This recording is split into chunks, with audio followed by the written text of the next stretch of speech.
Halo, selamat sore teman-teman. Assalamualaikum warahmatullahi wabarakatuh. Jadi sore ini saya bersama Cak Imam yang juga merupakan pengasuh Pondok Pesantren Al-Huda di Boyolali, Jawa Tengah. Nah, teman-teman, kemarin kan saya sudah menjelaskan terkait dengan gimana sih kita menyikapi kalau punya hutang. Nah, memang secara hukum saya sudah menjelaskan semua. Kalaupun gagal bayar pinjol, wan prestasi dengan rekan bisnis, kemudian belum bisa bayar hutang. Nah, kalau dari segi hukum kan itu nggak ada masalah sebenarnya. Apalagi kalau terkait pinjol. Nah, sekarang saya mau belajar juga bagaimana sih kalau dari sisi agama Islam.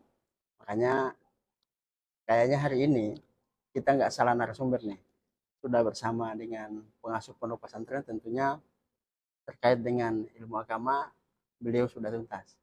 Nah, jadi langsung saja ke Cak Imam, gimana nih tanggapannya?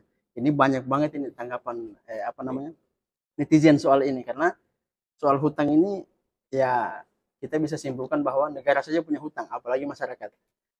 Ya, terima Ya, kasih Adnan. Eh, Hutang itu harus dibayar, harus dibayar. harus dibayar.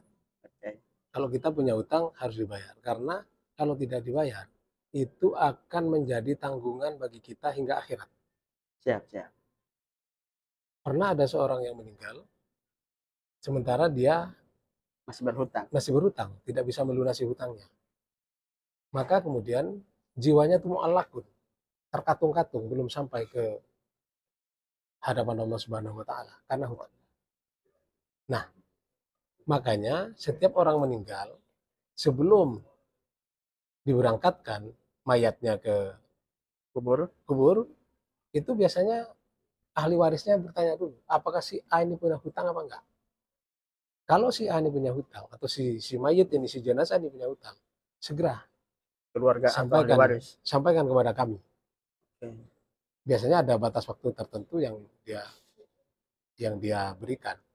Oke. Tetapi bahwa itu harus dideklarasikan bahwa jika si A yang meninggal ini, si Fulan yang meninggal ini punya hutang, maka dia keluarganya harus menanggung. Karena Nabi mengatakan begitu. Jika seseorang meninggal, maka jika seseorang punya hutang, maka bayarlah. Jika dia mempunyai tidak bisa membayar dan keburu meninggal, maka ahli warisnya lah yang harus membayarnya. Oke, Jika oke. ahli warisnya tidak mampu, maka menjadi tanggung jawab Baitul Mal. Baitul Mal. Baitul Mal.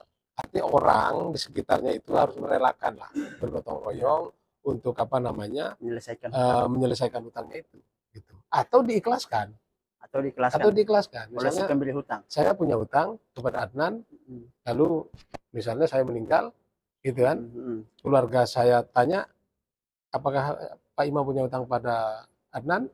Iya, jawab Adnan. Bagaimana hutangnya, mau ditagih atau dilunaskan? Oh, saya lunaskan. Kalau lunaskan berarti sudah selesai hutangnya, udah lunas itu. Selesai berarti masalahnya. Gitu. Oke, jadi itu teman-teman. Intinya kalau yang beragama Islam, hutang itu harus dibayar. Ya, Nah, tapi begini Mas Imam.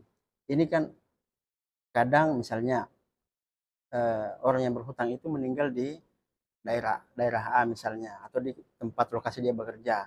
Kemudian hutangnya ini ternyata di daerah yang lain. Nah, otomatis pada saat pemakaman itu kan si pemberi hutang ini ataupun kreditur itu nggak ada di situ, nggak hadir. Sehingga yang ada di situ nggak tahu juga dia punya hutang.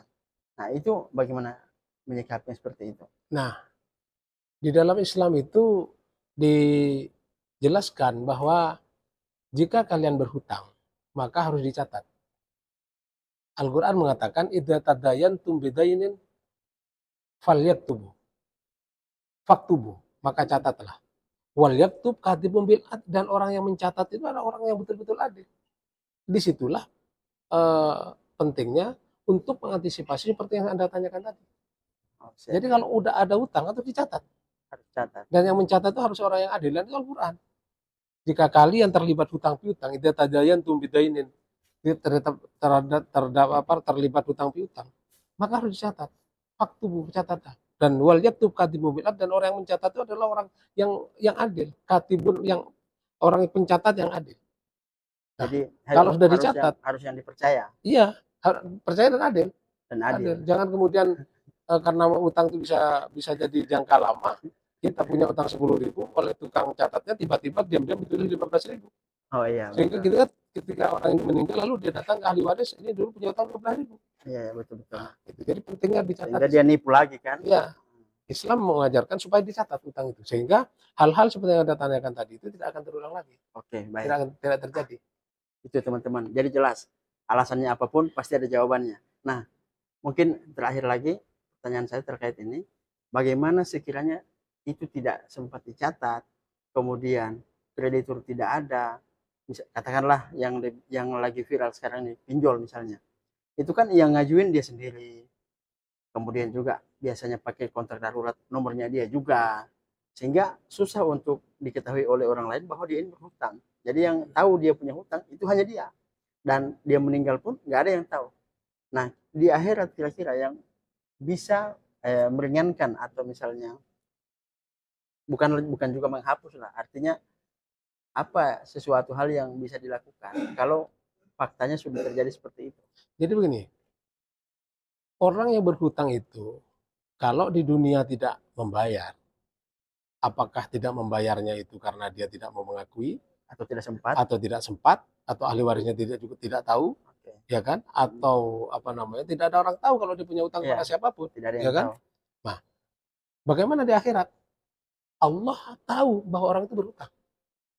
Dan kelak di akhirat orang yang berhutang itu akan diambilkan dari pahala atau dari kebaikannya untuk membayar kepada si A ini, kepada orang yang memberi utang. Waduh, berat juga teman-teman. Berat. Jadi ada sebuah hadis yang diriwayatkan oleh Ibnu Majah, itu ya. Barang siapa meninggal sementara ia punya tanggungan hutang, maka hutangnya itu akan dihitung di mana pada saat ada dinar dan dirham itu tidak berlaku. Nah, dinar dan dirham tidak berlaku itu kan berarti kan suatu masa di mana di situ sudah kehidupan dunia sudah tidak ada. Kehidupan dunia tidak ada lagi. Sudah tidak ada lagi. Ya kan? Itu hadis. Jadi kalau kita punya utang harus segera dibayar. Biar ketika terjadi sesuatu yang tidak kita duga seperti tiba-tiba meninggal, Ya. dan kita tidak sempat bercerita kepada keluarga dan ahli waris kita bahwa kita punya utang pada si A atau si B, segera diselesaikan. Karena apa? Allah tetap memperhitungkan hutang seseorang terhadap orang lain itu, dan ketika nanti sudah sampai sama-sama meninggal, ketemu di akhirat, kebaikan dari kita, dari si penghutang itu akan diberikan kepada orang yang memberi hutang tadi, kepada si pemberi hutang. Seperti itu.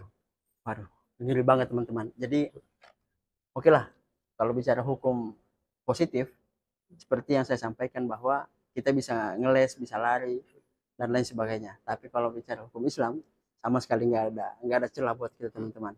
Jadi terima kasih untuk wejangannya sore ini, Mas Imam. Sama-sama. Ini sangat bermanfaat. Semoga teman-teman yang nonton juga bisa terenyuh ataupun paham seperti apa aturan hutang ini, dan bukan hanya paham tapi dilaksanakan untuk pembayaran hutang. Oke, demikian, terima kasih. Assalamualaikum warahmatullahi wabarakatuh. Waalaikumsalam warahmatullahi wabarakatuh.